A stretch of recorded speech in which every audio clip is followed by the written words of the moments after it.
Hello, good morning student. Very very good morning बेटा। तो चलिए आज आप लोगों को संस्कृत व्याकरण में चिन्ह विचार उस पर आज डिस्कस करते हैं, उसे आज आप लोगों को पढ़ाते हैं। तो सबसे पहले चिन्ह विचार है क्या? आप लोग हिंदी में पढ़ते होंगे विराम चिन्ह, तो उसी को संस्कृत में दिया गया है चिन्ह विचार। सेम चीज़ है, टॉपिक सेम है, लेकिन थोड़ा सा समझाने की तरीका अलग है। जैसे कि आप लोग इंग्लिश ग्रामर में पढ़ते हैं पंक्चुएशन, तो वही चीज़ है। तो आप लोग इंग्लिश में पढ़ते हैं फुल स्टॉप, कॉमा, यहाँ पे पढ़ेंगे अल्प विराम, अर्ध विराम, विराम चिन्ह। तो चलिए स्टार्ट करते हैं। तो सबसे पहले हम पढ़ते हैं अल्प विराम। तो अभी मैं आप लोगों से वर्ण चिन्ह विचार के बारे में बात कर रही थी। तो सबसे पहले हम ये जो हमारा ये जो विराम चिन्ह है या चिन्ह विचार है वो क्या है? हम लोग जो भी अभी मैं जैसे कि मैं बोल रही हूँ, अब मान लो मैं बोल रही हूँ, बोलती गई कहीं रुकी नहीं, तो ये भी तो गलत है।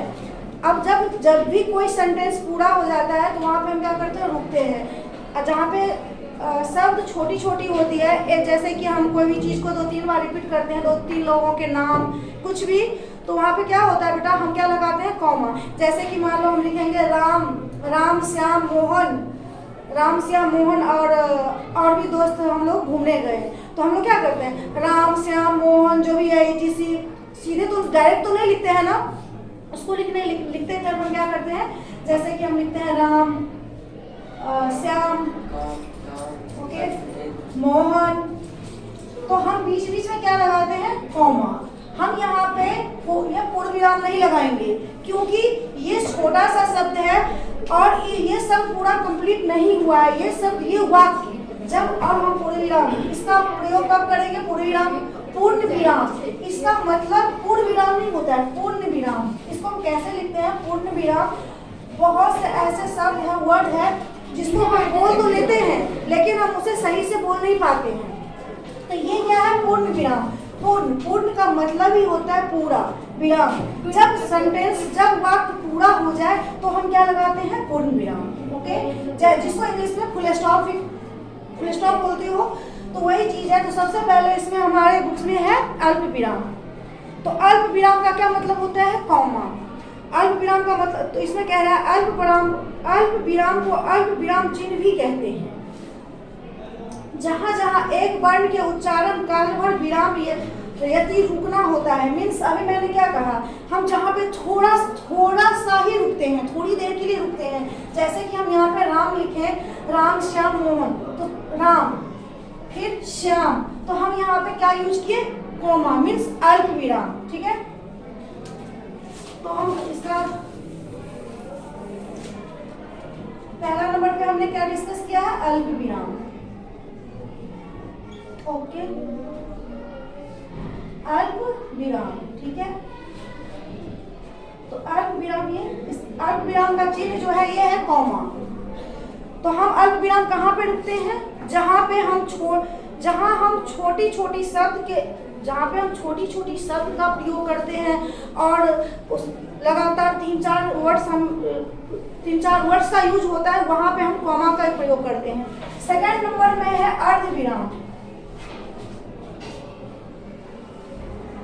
ओके, अर्ध विराम कैसे लिखते हैं बेटा? पहले जैसे कि ये फुल स्टॉप है, और जिसको इंग्लिश में क्या बोलते हैं इसको आप लोग?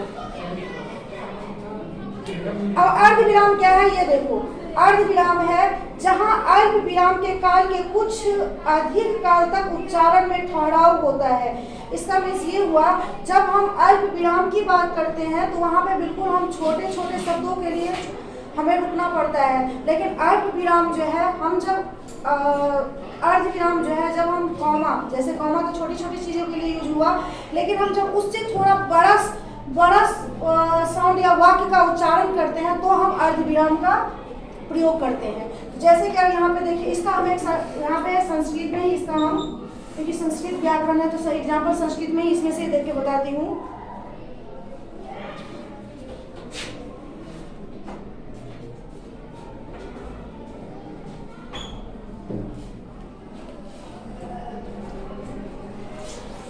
जैसे है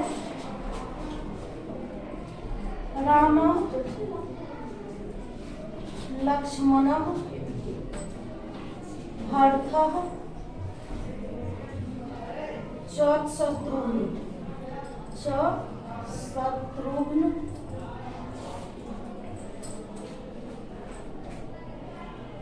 यहाँ पे च नहीं होगा, शत्रुघ्न च दशरथ पुत्र आसन दशरथस्य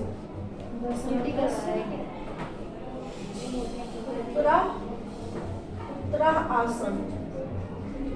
आसन में से होता है थे, हाथ है की जो भी है थे। अब देखो यहाँ पे जैसे कि हम ये राम लक्ष्मण भरत शत्रुघ्न चार भाई थे, चारों का यूज किए हैं। तो यहाँ पे हम राम के बाद ये अल्पविराम का यूज किए हैं, लक्ष्मण के बाद अल्पविराम का यूज किए हैं, भरत के बाद अल्पविराम का यूज किए हैं। तो क्या है, राम लक्ष्मण भरत। ये आप लोग को यदि अल्प विराम और पूर्व ये विराम चिन्ह आपको नहीं भी पता है, लेकिन फिर भी आप लोग सेंटेंस लिखते होंगे तो सेंटेंस खत्म होने के बाद अपने आप ही आप लोग फुल स्टॉप या ये पूर्व विराम लगाते होंगे। अपने आप लगता है यहाँ पे ये चीज होना चाहिए। पता नहीं है, हमें भी बहुत सारे चीज पता नहीं, बुक्स देख के ही वो करते हैं, लेकिन लगता है ना जो यहाँ ये चीज होना चाहिए, अंदाजा से नहीं लगता है जो यहाँ पे ये चीज होना चाहिए। तो वही चीज है, अब हम यहाँ पे नहीं लगाएंगे, ये सब चीज नहीं लगाएं, डायरेक्ट लिख दे तो क्या सही लग रहा है सेंटेंस? देखने में भी आप लोग अपने आप से भी देखो, लग रहा है नहीं ना? अब जब मान लो कि हम टोपा पहन लेंगे और स्वेटर बिना घूमेंगे तो कर लेंगे, वो अलग सा चीज है, लेकिन अच्छा नहीं लगता है। मान लो शर्ट पहन लेंगे, फुल पैंट नहीं पहनेंगे, तो टॉवेल में टॉवेल लपेट के घूमेंगे, तो ये राइट थोड़ी है। तो वही चीज है, सब कुछ इसमें। अब हर चीज का अब देखने में कॉमा, ये पूर्ण विराम, ये सब चीज छोटा छोटा है, लेकिन हर चीज का अपना महत्व है, हर चीज का अपना यूज है। तो ये समझ में आ गया। अब मैंने बात किया उसके बाद अर्ध विराम। तो अर्ध विराम जो है ये छोटी छोटी चीजों पे नहीं लगेगा, वो जो यूज होगा उसका हम उदाहरण अभी दिखा रहे हैं बेटा। अर्ध विराम का इतना बड़ा बड़ा संस्कृत में है ना, जो पूछो संस्कृत विद्वांस इसका है ये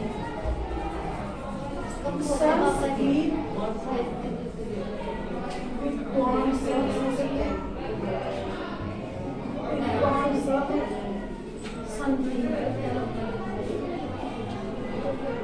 संस्कृत शिक्षा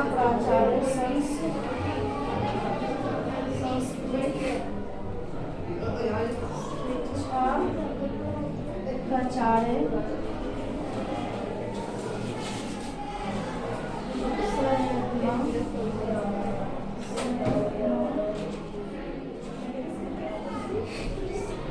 अब देखो सर, हाँ अब यहाँ पे हम लगाए हैं अर्धविराम, किंतु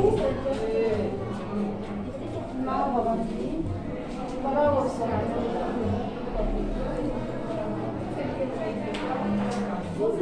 किंतु न भवन्ति ते पूर्णतया सफला, ते पूर्णतया सफला। अब देखिए, अभी मैंने आपको इन दोनों में डिफरेंस दिखा रहे हैं। अब यहाँ पे है बेटा, हम छोटे छोटे राम के बाद यहाँ पे अल्प विराम लगाया, लक्ष्मण के बाद अल्प विराम, भरत के बाद अल्प विराम। अब यहाँ पे है संस्कृत विद्वांसा संति संस्कृत शिक्षा प्राचार्य सयत्ना। अब इसके बाद हमने इतना सारा वर्ड्स लिखने के बाद हमने किसका यूज किया? अर्ध विराम का। किंतु न भवन्ति ते पूर्णतया सफला। इसका मतलब ये हुआ, संस्कृत के विद्वान ने संस्कृत शिक्षा के प्रचार से बहुत ही प्रयत्न किए, किंतु न भवन्ति ते पूर्णतया सफला, लेकिन फिर भी ये सफल नहीं हुआ। ऐसे हाँ, इसका मतलब यहाँ पे ये देखो, यहाँ क्या मैंने अभी क्या कहा, अर्ध विराम जो है वो छोटे छोटे शब्दों के बाद यूज होगा, जहाँ पे रिपीटेड, जैसे कि राम लक्ष्मण भरत सीता गीता, हम और तुम, तो नहीं हम और तुम। अब हम तुम तो लिख भी सकते हैं, लेकिन जैसे जो दो चार नाम हो जहाँ पे लगता है यहाँ पे बीच बीच में कॉमा हो। और यह अर्ध विराम में ये होगा जहाँ पे कुछ सेंटेंस के बाद ये आएगा, कुछ वर्ड्सों के मतलब लंबा के बाद ये अर्ध विराम का यूज होगा। थर्ड नंबर पे है, इससे आप लोग दो चार बार पढ़ोगे तभी समझ में आएगी। पूर्ण विराम। अब आ गया पूर्ण विराम, पूर्ण विराम। अब पूर्ण विराम, ठीक है। पूर्ण विराम क्या कह रहा है? जहां वाक्य की पूर्णता व्यक्त होती है वहां पर पूर्ण विराम होता है। जैसे पूर्ण विराम तो पता है ही आप लोगों को, जब सेंटेंस पूर्ण हो जाती है, सेंटेंस समाप्त हो जाती है, तो हम किसका यूज करते हैं? पूर्ण विराम का। चलो जैसे रामः वनम अवगच्छत्, जैसे जैसे उदाहरण में ले लो, जैसे हो गया रामः वनम, रामः वनम अगच्छत्, अगच्छत्।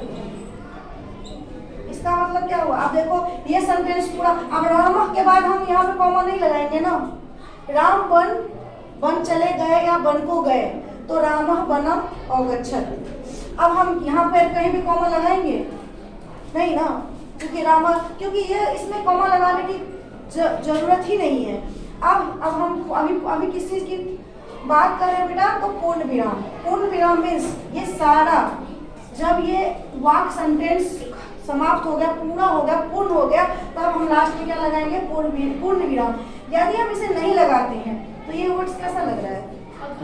अधूरा, अजीब लग रहा है। आप लोग ऐसे लिख लेते हैं हिंदी संस्कृत में, लेकिन हम लोग जिस टाइम में पढ़ते थे तो हम लोग जैसे कि ऐसे लिखते, निबंध लिखते थे हिंदी में, और ये सब छूट जाती थी तो उसमें भी मार्क्स कट जाती थी। 10-10 मार्क पे एक आध मार्क मिलती थी। तो ये सब चीज मेन चीज होता है। ये सब चीज यदि आप लिटरेचर में, यदि आपको ये सब चीज पे पूरा कमांड है, तो आप लोग बीच में कुछ भी वर्ड्स लिख दोगे, नहीं भी समझ में आ रही है, लेकिन ये सब चीजों पे मार्क्स मिलती है, क्योंकि टीचर्स को ये लगता है जो नहीं लिखा भले ही नहीं है लेकिन बच्चे को नॉलेज है, तो कहाँ कॉमा लगना चाहिए, कहाँ पूर्ण विराम लगना चाहिए। आपने पत्र ही लिखा तो पत्र को हम कैसे लिखे? क्यों हंस रहे हो आप लोग? परेशान कर रहे हैं। तो ये हो गया आप लोगों का पूर्ण विराम। अब मान लो हम पूर्ण विराम की बात कर रहे हैं, अब यहाँ से ये पूरा कंप्लीट हो गया सेंटेंस, अब यहीं से हम फिर कुछ लिख दें, कुछ भी जो भी लिखना है, तो क्या ये सही है? नहीं है सही। हम जब तक वाक्य पूरा नहीं करेंगे, यदि वाक्य पूरा हो गया तो उस पूरा होने के लिए हमें पूर्ण विराम का प्रयोग करना होगा। ये मजबूरी समझो, कंपल्सन समझो या यूज समझो, ये डालना ही होगा। यदि ये नहीं डालें, यदि इसका यूज नहीं किए तो ये सेंटेंस गलत है, ठीक है। अब उसके बाद है चौथे नंबर में है प्रश्न चिन्ह। तो प्रश्न चिन्ह तो आप लोग जानते ही है, इसमें 10 दिया गया है, 3 मैं आज समझा दी हूँ क्योंकि। उसके बाद है बेटा प्रश्न चिन्ह। तो प्रश्न चिन्ह तो आप लोगों को पता ही है, जैसे कि इंग्लिश में WH सब जो है वो क्वेश्चन मार्क, हाँ कोई भी हम क्वेश्चन करते हैं तो वो प्रश्न चिन्ह होता है। तो प्रश्न चिन्ह हमारा कैसा होता है? प्रश्न चिन्ह, तो हम कोई भी क्वेश्चन करते हैं तो उसके लास्ट में क्या लगाते हैं? प्रश्न। या हम अभी मान लीजिए कि हम यहाँ पे लिखेंगे या ये से छोड़ो, लिखो आप कहाँ जा रहे हैं, कहाँ जा रहे हैं। अब एक चीज बताओ, अब हम यहाँ पे ये यूज कर लिए, तो क्या ये आप लोग को राइट लग रहा है? आप कहाँ जा रहे हैं? आप ये चीज आप लोगों को भी लगेगा, छोटे छोटे बच्चे को भी लगेगा, यहाँ पे कहाँ है, ये मैम ने क्यों लगा दिया? तो यहाँ पे हम क्या यूज करेंगे? प्रश्नवाचक चिन्ह, मीन्स क्वेश्चन मार्क। तो अब यहाँ पे मान लो, अब देखो हम अभी पूर्ण विराम की बात की है, तो क्या हम यहाँ पे क्वेश्चन मार्क लगा देंगे तो सही है? नहीं है ना। तो जहां पे जिसका यूज है हम वहीं पे यूज करेंगे, ओके। तो अब question mark clear. Question mark ये हो गया प्रश्न, इसको हम क्या बोलते हैं? प्रश्न चिन्ह, हम संस्कृत में प्रश्न चिन्ह। उसके बाद है विस्मयादि बोधक चिन्ह। विस्मयादि बोधक, विस्मयादि मीन्स जिसको आप लोग बोलते हैं इंग्लिश में एक्सक्लेमेटरी सेंटेंस, ओके। तो वो क्या हो गया हमारा? विस्मयादि बोधक। अब ये कब यूज होता है? जब भी कोई दुख, शोक, रोना जो भी है, मतलब मीन्स ये प्रकट हो तो हम किसका यूज करते हैं? विस्मयादि बोधक एक्सक्लेमेटरी चिन्ह। यहाँ पे क्या है? जहाँ हर्ष, शोक, घृणा, विस्मय आदि बताने में विस्मयादि बोधकता की जरूरत होती है। वहाँ इस चिन्ह का प्रयोजन होता है, जैसे हा, हंत, हाय। तो इन सब चिन्ह में क्या होता है? हाय, उप, हुर्रा, ये सब में हम किसका यूज करेंगे? विस्मयादि बोधक का। ठीक है, वो विस्मयादि बोधक के बाद है बेटा निर्देशकम। निर्देशकम जिसको डैश बोलते हो, निर्देशकम। अब इसका कब होता है? निर्देशक चिन्ह। जिस विषय वस्तु का निर्देश अग्रिम शब्दों या वाक्यों में किया जाता है उसमें निर्देशक चिन्ह लगाया जाता है। जैसे कर्ता, कर्म, कर्णम, संप्रदान, अपादान, ये सब तो सब कारक में है निर्देशक चिन्ह। जैसे कि हम आप कुछ भी लिखते हो तो अब इससे आगे लिखना है, इसके लिए ऐसे डैश देते हो ना, ऐसे लिखते हो ना। मानो कि प्रश्न लिखा, प्रश्न के बाद सीधे तो हम शुरू नहीं कर देते हैं ना लिखना, हम प्रश्न के बाद निर्देशक चिन्ह लेते हैं ना, इसके आगे भी हमें लिखना है, क्वेश्चन लिखेंगे ना, तो हम इसको बोलते हैं निर्देशक चिन्ह। निर्देशक चिन्ह है, उसके बाद योजक चिन्ह है। योजक ऐसे है। हाँ, छोटा है। उसके बाद कोष्ठम है, जो आप लोग मैथ में भी पढ़ते होंगे, बड़ी कोष्ठ, छोटी कोष्ठ। और उसके बाद है अवतरण चिन्हम। अवतरण चिन्हम है, उसके बाद लाघव चिन्हम भी है। 10 है। आज मैं आप लोगों को विस्मयादि बोधक तक बताए हैं, उसके आगे जो भी है निर्देशकम, योजक चिन्ह, ये हम आगे नेक्स्ट क्लास में पढ़ाएंगे। Thank you.